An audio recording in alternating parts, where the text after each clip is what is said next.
Hello, my friends. Let's start this one from Porkrovsk Situation. As you might see, there is the attempt of the Russian army to encircle Ukrainian forces in the settlement and also in Mirnograd. Multiple of the Russian small groups already infiltrated Pokrovsk almost fully. However, there is also presence of the Ukrainian army groups as well. Kind of the similar picture goes for Mirnograd, where Russians also were spotted. Yeah, Ukrainian army now tries to slow down all of those Russian attacks, but it is evident that very soon Ukraine will have to leave Mirnograd and Pokrovsk.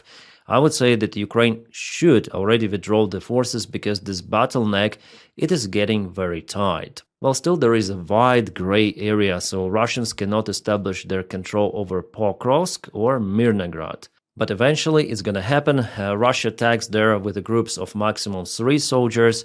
They reach some specific building in the settlement, accumulating forces, and then they act from it as from the bridgehead. That's the usual Russian tactics, and actually in the urban environment it's easier for them to operate with this scenario. Especially then Ukraine doesn't have the huge presence of the infantry in this pocket. It's not like Bakhmut, where Ukraine got thousands of the forces in the settlement. But back then, the drones were not that actively used. Now it is physically not possible to keep the forces in the settlements with the large groups. Absolutely not possible. Drones changed everything, and this line, yellow, red, or blue sometimes, well, it is not constant. As you may see, it's boiling. This hour we have this picture, after some time, also hours, it's gonna be different, so no one may tell you by 100% what is actually happening out there. But every analytic may confirm that the Ukrainian army was not encircled in Pokrovsk and Mirnograd. And what Russian officials are saying, and Putin today again, he proposed a few hours ceasefire to let international press to attend Pokrovsk and Mirnograd to see the actual terrible situation for Ukrainians out there. Like what he is even talking about. Even Russian military bloggers themselves, they say that the Ukrainian group has not yet been encircled. Yes, there is the probability, but for this hour, no. And Russian media themselves, they cannot access Pokrovsk or Mirnograd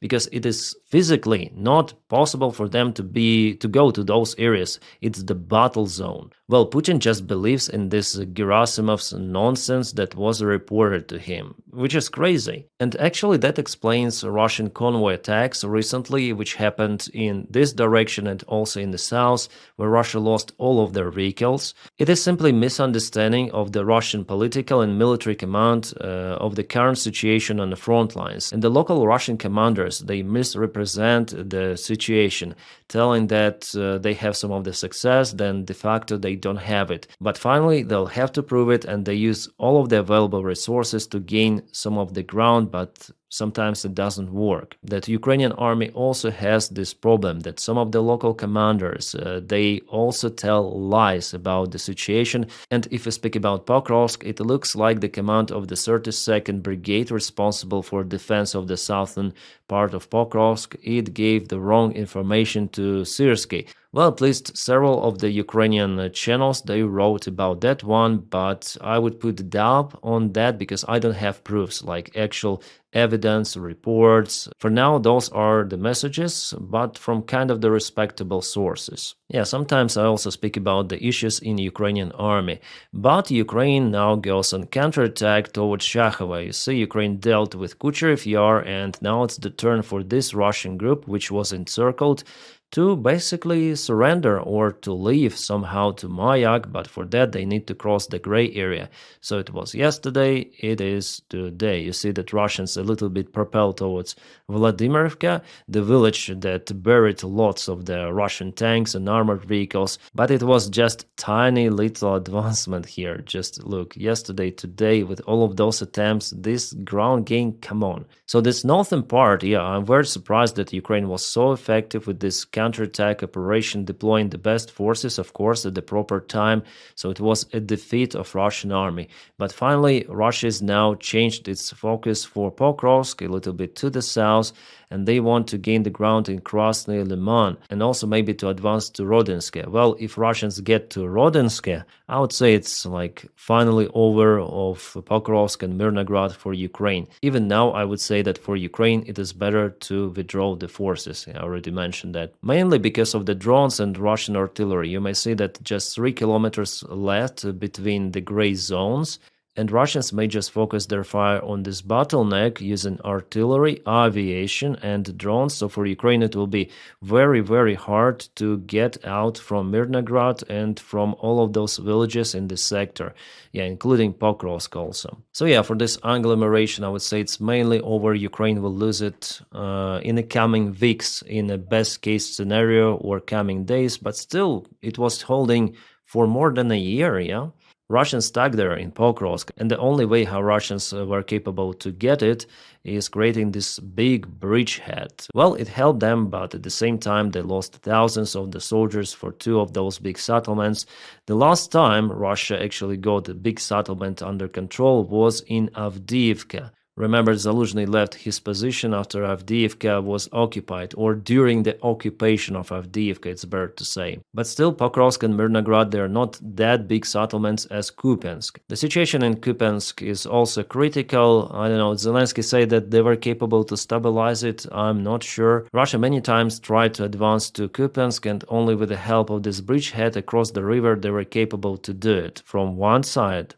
Near Sinkivka, Ukrainian defense was really strong, but here, no, it was really weak. Russians landed and they went southbound. It was relatively easy for them. And now there is the problem for entire Ukrainian group in all of those villages. So Ukraine should withdraw them right now. Also, yeah, I understand that for Ukrainian military command it is not that popular move, but it should be done to save our soldiers, and maybe they may even take some of the vehicles with them until it is too late. Alright, as for the good news, we have one coming from Konstantinovka. There Ukraine went in a counterattack, and according to my information, I hope it will be confirmed later on, that Ukraine liberated this village. It is right at the border between Ukraine and Russia. Konstantinovka is located at the northern part of the Sumy region, and it seems like Russia is out of the resources to keep it under control. So they went in, they were hoping for some sort of the huge assault operation, from what I understood,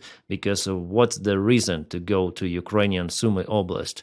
Just to get those villages and later on give them back to Ukraine. This situation is similar to the one happening in the northern region of Kharkiv. I expect it to happen like that. Russia has no major success in Sumy, and they will be forced to retreat little by little because they are mainly focused where in the eastern side of Ukraine, where the most action is ongoing. And a couple of more words I want to tell about Pokrovsk that I already mentioned the last year, that it is crucial for Donetsk region. It is very, very important. You know, some channels say, oh, this settlement is not important, that one as well, Bakhmut was not important, everything that is captured by Russia is not important, but no. This is the case of the very big logistic hub, and also it's the main crossroad, the key factor for Russia to advance further to the Dnipropetrovsk region. Now they attack from this side.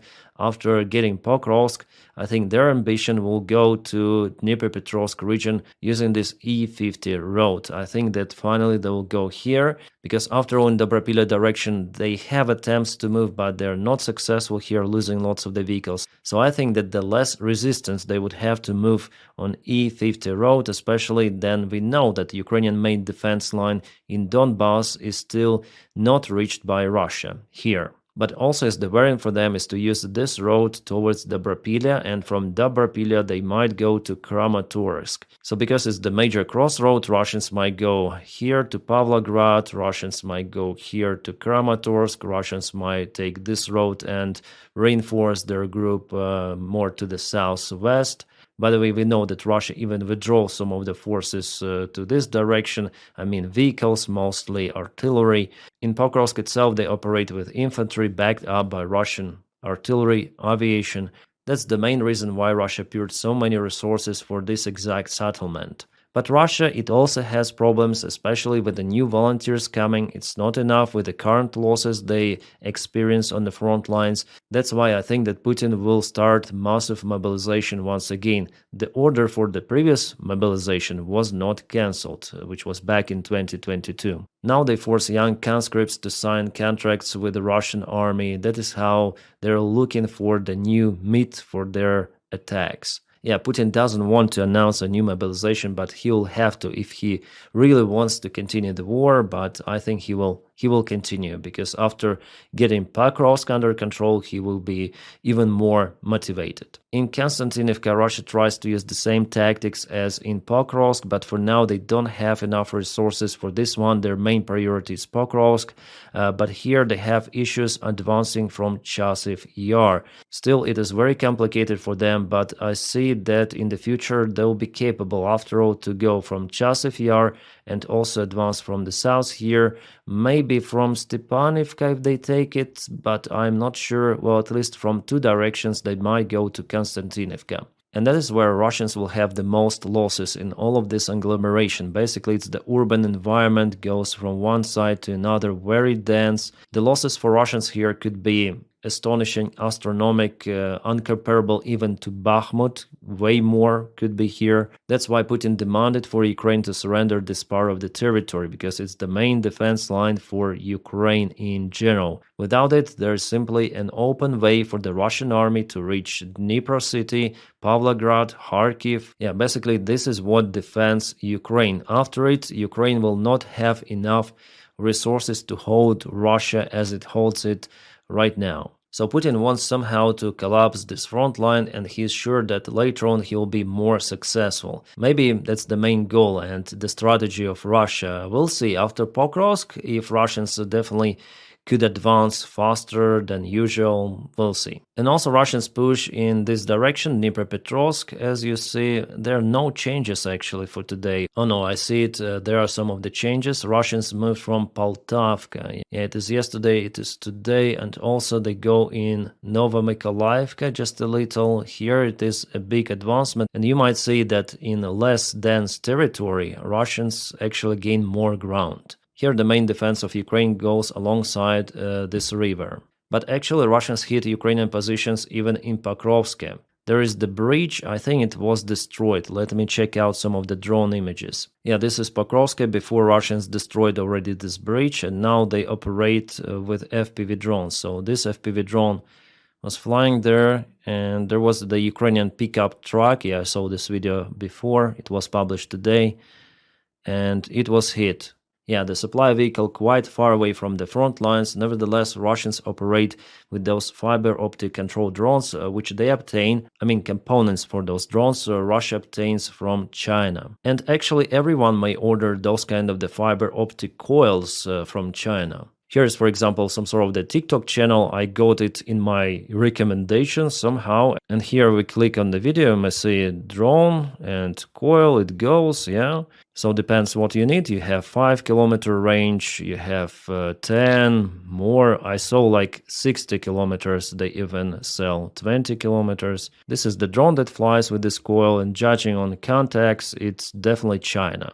And if there is a single shop like that, just imagine the massive production of those coils, of the drone parts, they are going to Russia mostly. For Ukraine, it is more complicated to purchase those tools. China makes it difficult. There should be some of the mediator companies established elsewhere, and they purchase the goods for Ukraine, later on transferring. So it complicates logistics. Russia obtains everything of that right away, including drone parts, absolutely everything. This is just a commercial company, I guess, but I'm sure that they're willing to sell their tools to everyone. This is 50 kilometers. Crazy. And what's the weight? By the way, those are Japanese language here on the weights. But I think after all, it's the Chinese manufacturer. Yeah, this company is from Hong Kong, China. Yeah, unfortunately, Ukraine was kind of late implementing the fiber drone production, but now Ukraine gains the momentum, and I know that there are also supply lines established for logistics for Ukraine to get those coils massively. It is must-have in a modern-day war because Russia also modernizes its anti-drone warfare. But because of this guy, I think Ukrainian drone army has vast perspectives. Magyar today announced the recruitment for Ukrainian army. Around 15,000 people are needed to operate drones. That's the big number. Well, I think that the best variant would be to hire those people who left their military bases voluntarily. They do it because of the bad attitude in some of the Ukrainian brigades. In many of those cases, they just don't want to fight any longer, but in some of the cases, they don't want to fight in particular brigade where the attitude is bad. So maybe they'll have one more chance to join, for example, drone army. I think it will be fair. Or maybe just new guys could be hired, but they need some time to get used to army in general and to controlling those drones. I think Magyar will look for the guys at least with some of the experience. Well, 15,000 is the big number, but at the same time, it's not that big. Ukraine needs more drone operators and more drones, of course, because it's the new era of war. And I'm very happy that Magyar is now in charge of Ukrainian drone army. It is very, very terrible for Russians. This video was filmed from the Leopard 2A4 tank. You can see a Russian Zhdun drone. Zhdun, it means it's holding on the road, waiting for some of the vehicle to appear, to fly and hit it. Well, here tank just run over it, no significant damage done to the tank, it just continued the movement. Those drops are elsewhere on the front lines. Ukraine does those as well as Russia. And as you can see, the weather itself is very wet. It's complicated to operate outside the main roads, and even the field roads, they're a little nasty. Russian motorcycle attacks are not that fast any longer, so by this time of the year, of course, the road control is very, very important. And again, the last night there was the massive attack on Ukrainian infrastructure. First of all, energy infrastructure. Russians used even Kinjal hypersonic missiles, mostly drones, and also cruise missiles. There was also the strategic aviation in operation, so altogether there were more than 600 of the air targets from what I understood, which is a lot. Some of the cruise missiles penetrated even Moldovan airspace for some time and later on hit infrastructure in Ivano-Frankivsk. There are multiple of the blackouts. Also, there are blackouts in the central part of Ukraine. Zaporizhia was heavily attacked. It is a strategy of terror. By the way, Russians commenced this attack exactly at the moment then Donald Trump was speaking with Xi Jinping. About that meeting, well, Donald Trump said that it went very well, what else he could say potentially, but we are out of the particular details. Of course, they were speaking behind the curtains, as it should be, and no one would tell you what they spoke about. But Donald Trump said that they mentioned Ukraine, and it is one of the priorities of the current White House administration to finish this war. It is in a way good, but at the same time Donald Trump said that they were not speaking a lot about oil that China continued to purchase from Russia. I thought that maybe Trump could push China to purchase less of the oil, but we see that it is not happening. And after all, I personally think that Xi Jinping is more competent than Donald Trump.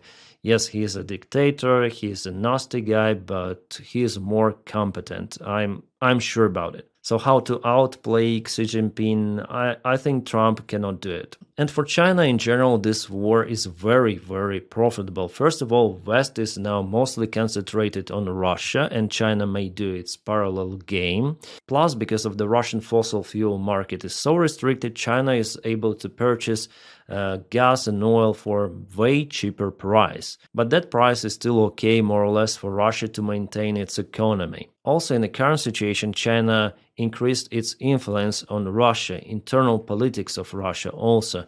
Russia is very dependent now on China, but China is not very dependent on Russia. China has alternates. Russia, no. And because of that, I don't think that China is really interested to finish this war. For this reason, they supply Russia with some of the intel, with products, even military, maybe even with lethal weaponry via North Korea. Well, I cannot prove it, I understand, but I think like that. I think China is very, very interested in supporting Russian army as well as the Russian economy for this war to last for years, years and years.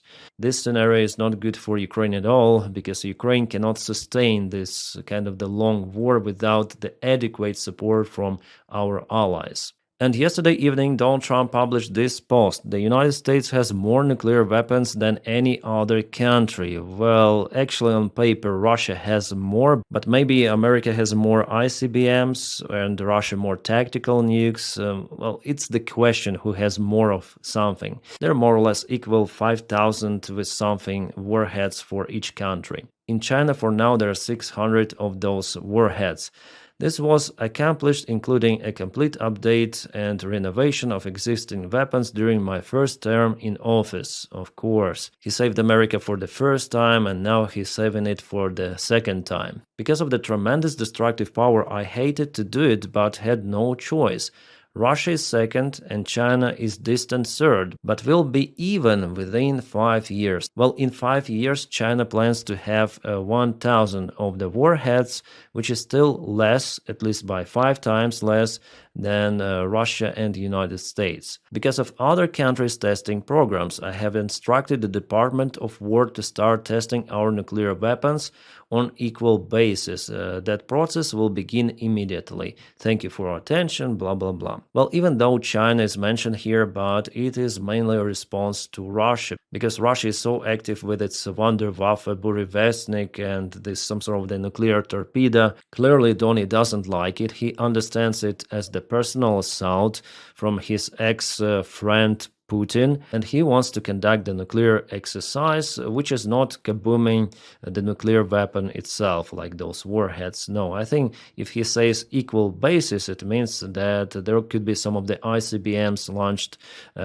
somewhere with a dummy nuclear warhead, but after all, I still think that Russia may do a real nuclear exercise, kabooming a nuclear bomb somewhere in Novaya Zemlya, far north of Russia, as Soviet Union did those exercises there regularly. So it's interesting rhetorics. It means that Russia totally failed with its diplomacy, with the White House administration that was very, very loyal to Putin's regime. Well, it seems like Putin has the talent to ruin relations even with people who like him. Oh, Russians are already scared, and Peskov reacted to the Trump's tweet saying that Burevestnik exercises were not nuclear ones. Okay, so when you launch the missile which was built to carry nuclear warhead only, and it has nuclear engine, isn't it a nuclear exercise? As well as this torpedo, how they call it, Poseidon. This name is already taken in Russia, but yeah, they call it Poseidon. Those exercises were just done to threaten America, but it didn't work for Russia. It backfired, actually, because American standard ICBMs are more than enough to erase Russia several times. Oh, interesting news from Bloomberg. Russian seaborne oil exports fall to lowest since 2022. Crazy. Those sanctions, they really work. Only diesel exports showed slight increase, while overall shipments declined due to reduced exports of fuel and oil and naphtha, particularly from Baltic ports following attacks on Ust-Luga hub. Poor weather conditions also played a role. So actually there are different reasons, or what? Bloomberg notes that new United States sanctions against Rosneft and Lukoil have added uncertainty, forcing traders to delay deliveries and alter payment schemes. But it's just temporary, you know. They're looking to circumnavigate those new sanctions applied. That's why all the time, new sanctions are needed. Once in a couple of months, 3 months at least, new sanctions. And already I heard that Russians are looking to sell some of the actives of Lukoil and Rosneft abroad to some different companies to exclude those from sanctions. Meanwhile, Gazprom has reported losses of 170 billion rubles in the first 9 months of this year. A stunning collapse of what was once Russia's crown jewel. Yeah. But still, I'm not one of those YouTubers who say that Russia will collapse tomorrow. No, Russian economy is still big. They still have enough resources for many years. They have support from their allies. Those artillery shells from North Korea, they cost basically nothing. China is there also to support Russia in Russian economy. So at some certain level, they will survive, may survive for extensive period of time. Yeah, finally, it's certain that Russia, as well as usual empire, it will collapse, but it might take time. And the main thing for Ukraine is to sustain this war till that moment. And our allies should play better role in this case to support Ukraine, for Ukraine not to waste its resources and also army men, because now there is a big problem with motivated soldiers for Ukrainian army. I'm telling the things as they are, and I don't want to record a separate video on this topic on this channel, but I already filmed actually today the video about that particular topic, mobilization, this problem with Ukrainian soldiers who leave Ukrainian army voluntarily or desert, it's better to say. I'll publish it on my trash channel, and the link I'll post here. It will be some sort of the filter against Russian bots or pro-Russian trolls. Well, probably they'll still be out there, but I will try to filter. Guys, on this channel I want to tell the things how they are, because truth matters, especially nowadays. But after all, I am very happy that sanctions were applied by United States administration. I just hope for more action to support Ukraine and to cancel Russian economy. And there is some sort of the European peace plan introduced for Ukraine. It was made together with Ukraine itself. So it was ceasefire to begin within 24 hours, freezing of the current front line. Ukraine agrees on that, as you see. Monitoring begins immediately under the leadership of the United States. Ukraine and Russia agree on non-aggression pact. Zaporizhzhia nuclear power plant is transferred to the third party with the subsequent return of Ukraine. Lifting of symbolic sanctions against Russia. I don't know what does it mean. Agreement on the final line of contact to agreements on the management of the occupied territories by Russian Federation. Ukraine receives international security guarantees without details. What kind of the guarantees? Kyiv and Moscow strengthen mutual understanding and respect for the diversity of languages, cultures, and religions. Start of negotiations on the management of the occupied territories. Gradual lifting of sanctions against Russia as plan is implemented. Ukraine and Russia agree on compensation, and the West unfreezes asserts. Yeah, the great plan, as reliable as the Swiss watches, but the thing that Russia will never agree even partially on those terms. Yeah, Zelensky said about it already that Putin probably will not agree. Yeah, he will not agree on that, absolutely. He wants to continue the war. And, well, those steps, they are logical, and it's more or less a Korean scenario for Ukraine, but Putin feels that he may continue, so the war itself will be extended for unlimited period of time. My friends, again, thank you so much for your kind support on Patreon and also on membership of the channel. You may check the link in the video description below for my Patreon, or on membership you can check it over here somewhere, join button. If you don't have the opportunity to support me in that way, you may just press your like to this video and subscribe for the channel for YouTube algorithms to like this video and propel it elsewhere on the platform. So thank you for that as well. And my friends, I wish you all a peaceful sky wherever you are, and have a great time.